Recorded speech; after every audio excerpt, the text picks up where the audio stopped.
મહાશતાવધાન વર્તમાન કાળની આ પરિસ્થિતિની અંદર જ્યારે વચ્ચે મૂકવાનો આવે છે પ્રસંગ, પ્રશ્ન પૂછ્યા એમને કે તમે મહાશતાવધાન શા માટે કરો છો? વર્તમાન કાળની અંદર લોકોનો આત્માને ભૂલીને જે ભૌતિક પદાર્થોની પાછળ લોકોની જે દોડ જોવા મળે છે, ત્યારે એમને જોઈને એમ થાય છે કે એક વખત એમને એટલું અંગુલી નિર્દેશ કરવો જરૂરી બને છે કે માત્ર તમે જેની પાછળ દોડો છો, જે તમે ઉદ્ગમની શક્તિનો જ અનુભવ કરો છો, તો એક વખત આત્માની શક્તિનો પણ ત્યાસ કાઢવો તમારી માટે જરૂરી છે.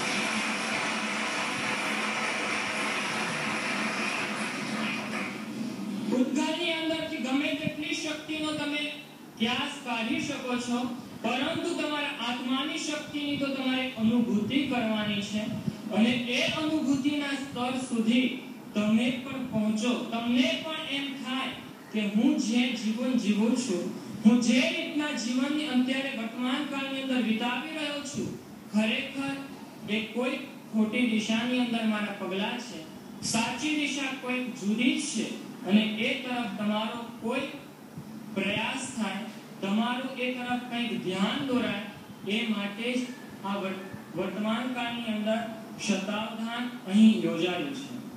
નંબર 2, બીજો સવાલ એમને કરેલો કે તમે શતાવધાનથી શું સંદેશ આપવા માંગો છો?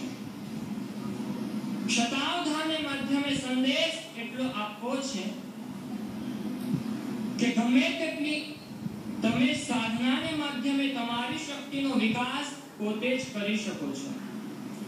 આપણી અંદર રહેલી શક્તિનો વિકાસ આપણે પોતે જ કરી શકીએ છીએ. શિલ્પી એક પથ્થરની અંદર રહેલી મૂર્તિને માત્ર પ્રગટ કરી શકે છે. મૂર્તિ તો એની અંદર આપોઆપ પહેલેથી જ રહેલી છે.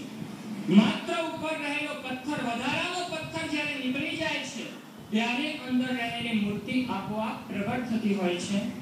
મારું શતાવધાન કે મહાશતાવધાન જોયા પછી તમને પણ એમ થાય કે અમારી અંદર પણ આ જ પ્રકારની શક્તિ રહેલી છે.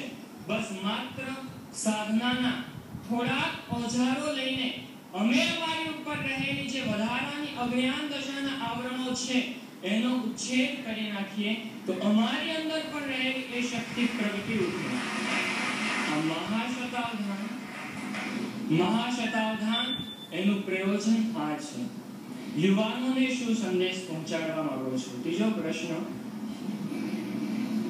શતાવધાન કેવી રીતે થાય છે? શતાવધાન કોઈ એક રીતે થઈ શકતું નથી.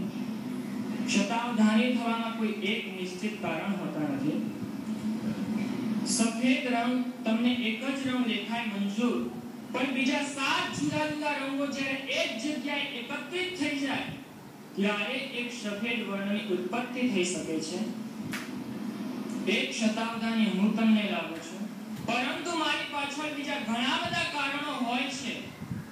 ગુરુ ભગવંતોનું યોગ્ય માર્ગદર્શન, આગમોનું કંઠસ્થીકરણ, આચાર્ય ભગવંતોની પરમ કૃપા, સહવર્તીઓનો પૂરેપૂરો સહયોગ, આ બધા જ કારણો જ્યારે મારી બાજુ એકત્રિત થાય ત્યારે હું શતાવધાની થઈ શકું છું.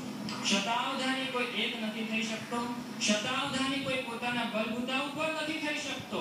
ઘણા બધા સાથે સાથે પ્રાસંગિક કારણો એની પાસે આવે ત્યારે એક વ્યક્તિ શતાવધાન સુધીની યાત્રા કરી શકે છે. શતાવધાનને માધ્યમે યુવાનોને શું સંદેશ પહોંચાડવો છે? તો સંદેશ એ પહોંચાડવો છે, ગુરુ ભગવંતે મને સાધનાઓ આપી, સરસ્વતી માતાની કેટલીક સાધનાઓ કરાવી, અને એ સાધનાને માધ્યમે જ્યારે હું અહીં પહોંચ્યો છું ત્યારે એ શતાવધાનને માધ્યમે મારે જગતને પણ એ કહેવું છે કે વર્તમાન કાળની અંદર શતાવધાની થઈ શકો કે ન થઈ શકો, તમારા ક્ષેત્રની અંદર જો તમારે અગ્રેસર થવું હશે તો તમારે સરસ્વતી માતાની સાધના પણ અનિવાર્ય બનશે.